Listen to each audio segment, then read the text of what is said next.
Photo Shelter presents Vision Slightly Blurred. I'm Alan Murabayashi. And I'm Sarah Jacobs. We are broadcasting live from Photoville at Brooklyn Bridge Park, 2019 edition. But we're so excited to have Jinhee Bae and her friend and translator, Sylvia Kang, here to talk about photography and Korean photographers and Jinhee's work. Can you give us a little bit of background on how you got into photography? On TV, she saw a lot of photographers and she liked their work, so she thought, photography would be right for me and wanted to pursue it. And she thought that showing daily life would be a great thing, so that's the kind of work that she's been pursuing. When Sarah and I were looking at your work, you seem to have an interest in these long-term projects. What attracts you to this idea of working on something for years and years?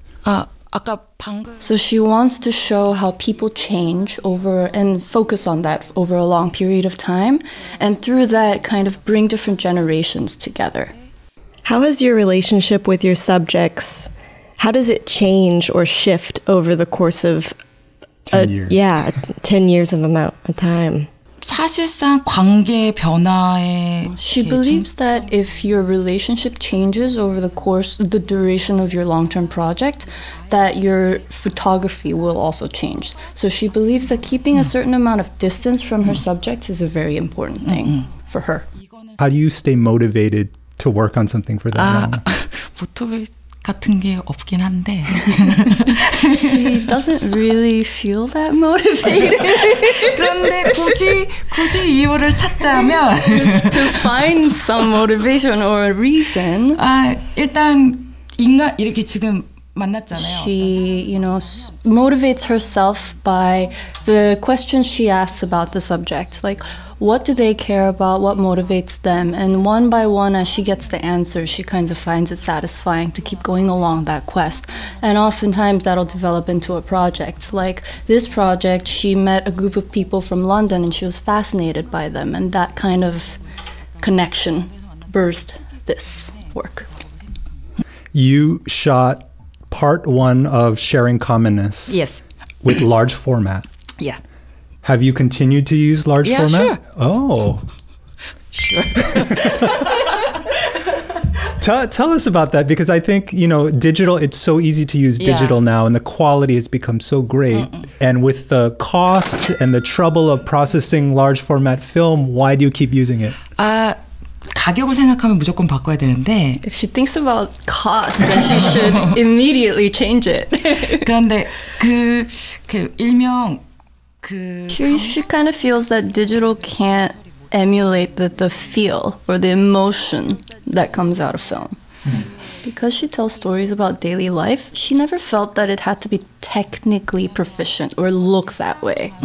So you lived in London for 3 years? Yeah, just 3 years. I'm wondering, and you studied photography in an academic way during that time.